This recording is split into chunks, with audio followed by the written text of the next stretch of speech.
Hello and welcome to Women's Wellness with DrLiz Feb6. I'm DrLiz and I decided to start the show because I want to share information with women in Helena about their health, information that is pertinent to them and the current issues they face. Also, I decided that I would like to invite women in our community who are really spectacular at helping other women improve their health. And I have a guest for you today whom you are really going to like. Her name is Annalisa Swingle, and she owns Force Fitness. Annalisa does group sessions and training one-on-one, helps people strengthen their core. And one of your tenets, or one of the things that you say, your mottos, is that you focus on results by creating empowerment. And I would really like to know more about that. Thank you, Dr. Liz. First of all, I am very appreciative of being on your show, and one of the reasons I got into personal training and doing what I do is to help people create empowerment by giving them the tools to take care of themselves. So, hopefully what we talk about today is all about self-myofascial release to prevent chronic pain and to prevent injury. Wow. So that's what we'll be focusing on. Yeah, you know what, I forgot to tell you when we started the show that we are going to be doing a demo today. So I just thought it would be fun for you all who are watching and a change of pace.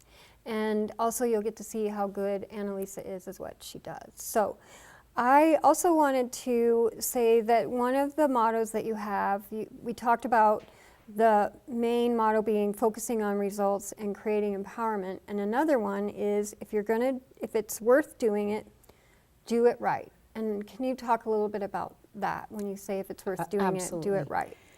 A lot of people get into pain or into situations from doing things incorrectly.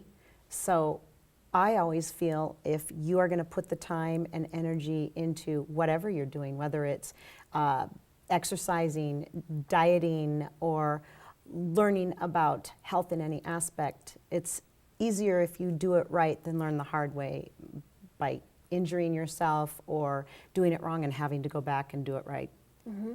So I get the impression that you like working with pain, or you like helping people prevent, well, obviously you want to prevent injury, but it seems like pain is something that you work with. Is that correct? That is correct. I've been doing personal training this will be my 26th year in the fitness industry, and a lot of people talk about not being able to lift their arm up over their head, for instance, and so they just don't do that anymore. And I didn't think that seemed reasonable because everyone should be able to lift their arm up over their head. So I wanted to learn why they couldn't, and then I became a biomechanic, which is a corrective exercise specialist, to see what was causing the pain that was keeping them from lifting their arm up. And then it just snowballed from there. And it's been really helpful. Yeah, well, you're talking to somebody who had a frozen shoulder, which is also called adhesive capsulitis, and it just makes it so you can't move your shoulder. And I couldn't even lift my arm. I could maybe lift my arm that high. Right. And eventually, it took a long time to heal from it, and eventually I had to go under general anesthesia and have the doctor manipulate my arm. Oh. Because they put you under general anesthesia because it's so painful. And so being able to prevent something like that would just be so amazing. And women might not know this, but as we get older, we are more susceptible to getting adhesive capsulitis or a frozen shoulder. And women who have hypothyroidism are more prone to getting it. So we talked a minute ago about fascia. So can you talk a little bit about fascia? Because I think that's part of the reason why people get constricted to the point where they can't move. It's absolutely true.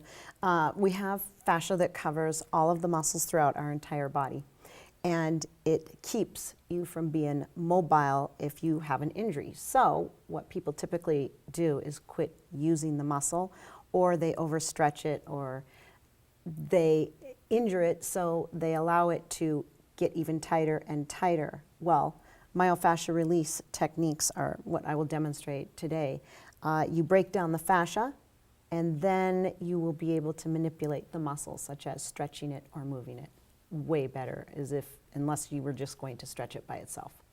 Yeah, and I think of fascia like saran wrap. It that is. surrounds the muscle, because our muscles are all grouped together and they need to maintain their integrity as a muscle.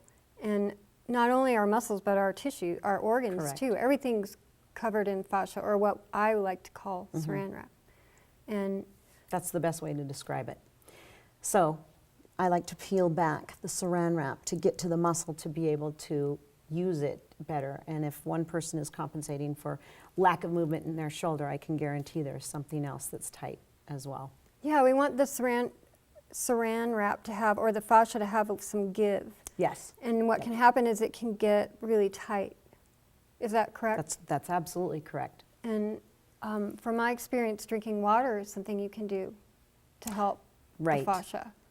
The other thing, when the muscle becomes dehydrated, that fascia gets tighter, and so it's going to keep the muscle from moving just because it doesn't want to release that water. It wants to hold it and protect it. And water, of course, is what makes our muscles pliable and able to do the work we want them to do.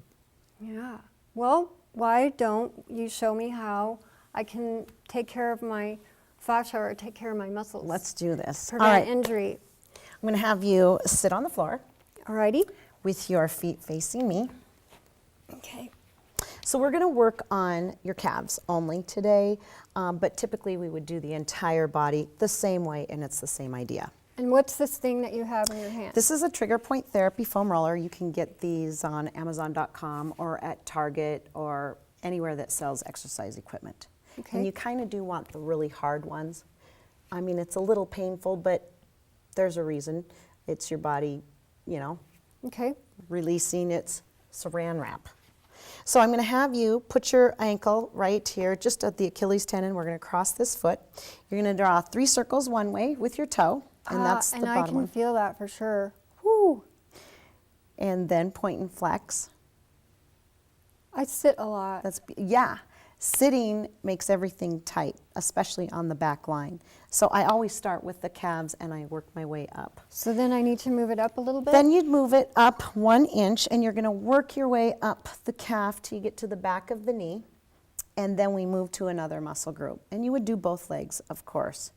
And everyone that sits is going to have, women especially, if they wear heels, they're going to have tight Achilles tendons. So ideally, you would roll and then do your exercising and then perhaps roll again if you have really tight calves, and then stretch. It's the precursor to stretching, because once you've foam rolled, you can really stretch that muscle a lot easier. And what's the advantage of really being able to stretch the muscle? Injury prevention, once again.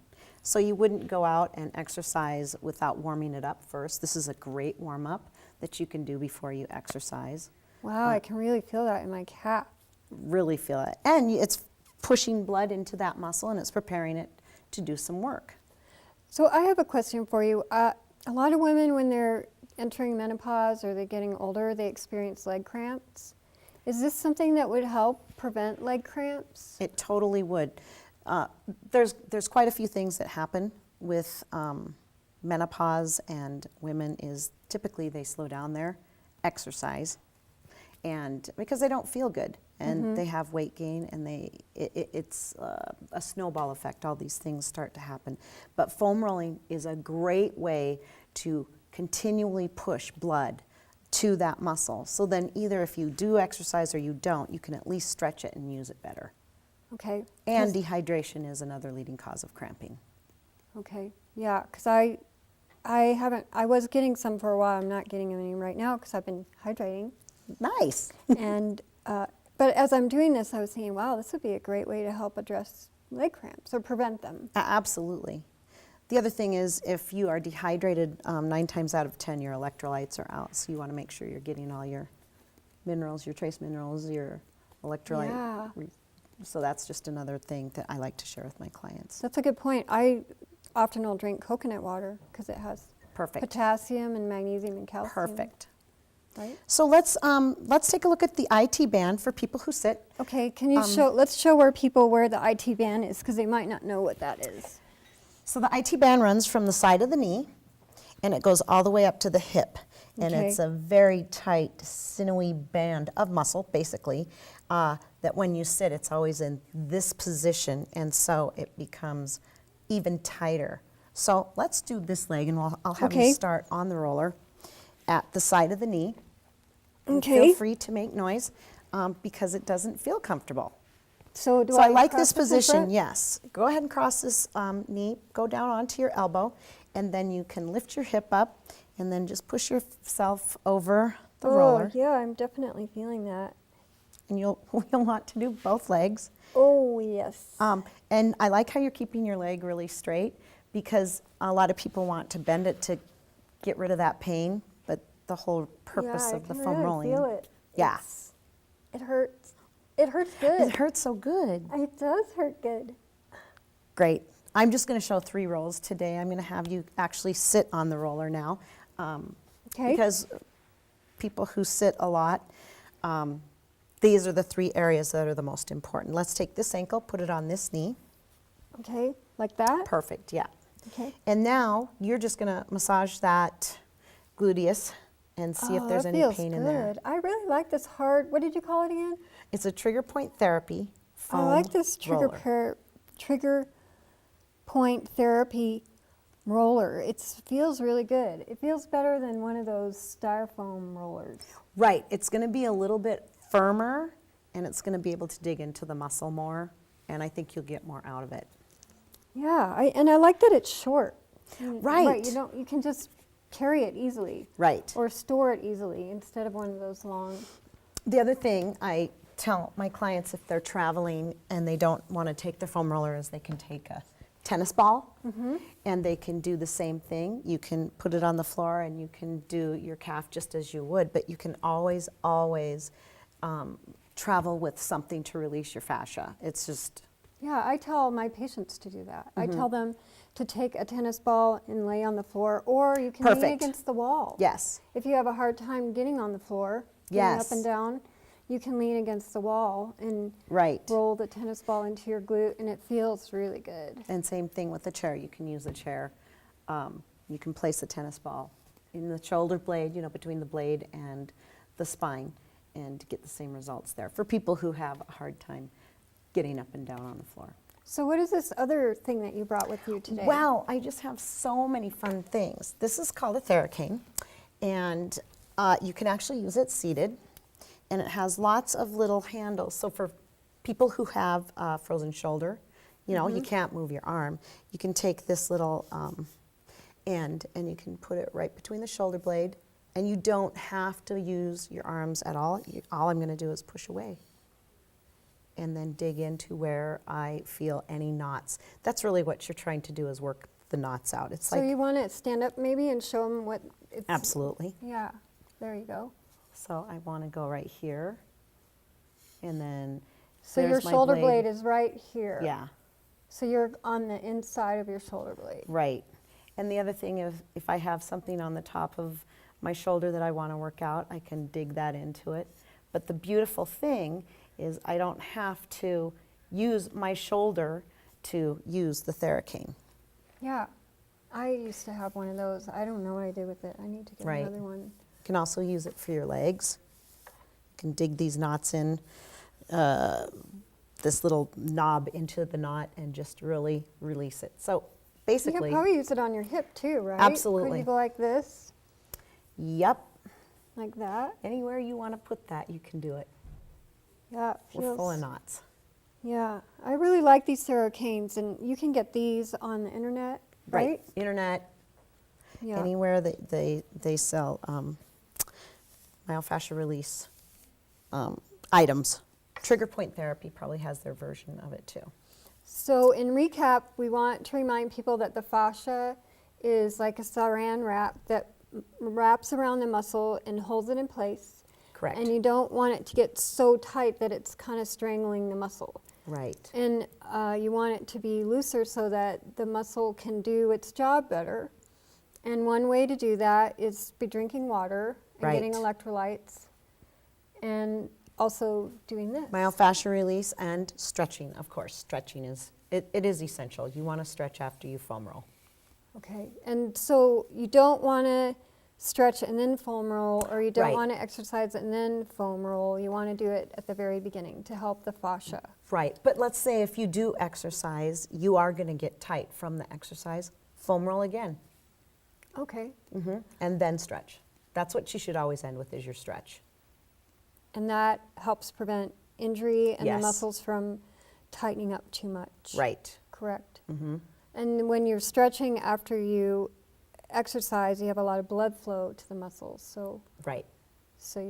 Well, I think working with you would just be so great for somebody to do on their own or in a group, because then they can learn ways to do right and Absolutely. prevent injury and have a way to gain strength. We didn't really talk about the core. Maybe we could just spend a couple minutes talking about the core and why it's important to have core strength. Well, one of the things, as you saw, you had to hold your body up to even foam roll. You do use your core in everything you do. I'm using my core sitting here, just sitting. You're using your abs and your back to sit up tall. So your core is here, Yes. so in the front, Front and in the back. Okay. So anything you do, if you reach down to pick something up, your back has to engage, and it's part of your core. If you're going to foam roll or get down onto the ground, your core has to work. A lot of people don't feel it working because it's not muscle in the thigh that you would use to walk, but your core muscles help assist you in walking too. And one thing that I share with my patients is it's important to have strong abdominals because it helps your back do Yes. its job, because our back is fighting gravity all day to All hold day. us upright, and any help we can give our back, the better. So if we have strong core in the front and in the back, that makes our back muscles have to work less hard to Right. fight gravity. Is that correct? That's correct. And a really simple exercise you can do if you do sit all day to use your core is leg lifts. And you basically just take turns switching your legs and just lifting them barely off the floor. Focus on pulling your belly button in, and focus on breathing and sitting up nice and tall. And while you hold your belly button in, you'd lift your legs up and you just take turns. And you can feel your abs working. So people who sit a lot, I have them do that. You can feel your back working. That's just one exercise that people can do while they sit all day. Wow, so simple. So simple. Yeah, we tend to make, I think, I've noticed that we tend to try to make things more complicated. Well, And we think of exercise in one box. If you don't have an hour or 30 minutes to go exercise, you just don't do it. But you can do it while you're sitting at your desk typing on the computer. yeah, or type on the computer for a little while and then get up and move Right. for a few minutes and then go back to it. I'll set a timer when I'm working on projects. I'll set a timer for 45 minutes, and then when the timer goes off, I get up and move around and go do something. Maybe if it's just doing some laundry or whatever, Right. just to give my body a break. And if I'm at the office, I'll set a timer and then get up and go get a drink or whatever. I like the timer idea. In fact, you can program your phone to do that. Yeah. It's so easy. Yeah, and it really helps because then it's one less thing you have to think about. Well, Annalisa, I'm so excited that you came Thank today. you, Liz. And you do group work, you do one-on-one work, you do coaching. I do health coaching, nutritional coaching. I do corrective exercise, people who are in chronic pain. It's just kind of a nice overall view of everything, so people can get everything they need, with one-stop shopping, let's just say. Well, I encourage you to go to Annalisa's website, fullforcefitness.us, and you'll find out all sorts of information there. Please join me next month. I'll be talking a little bit about group visits and how people working in groups is becoming more popular. And I might even talk a little bit about cleansing too, because the spring is a great time to cleanse. And even though it's snowing outside, the spring will come, and it'll probably start coming around April. And so March is a good time to be planning for doing a cleanse in April. And I look forward to seeing you in March. Have a wonderful rest of your day.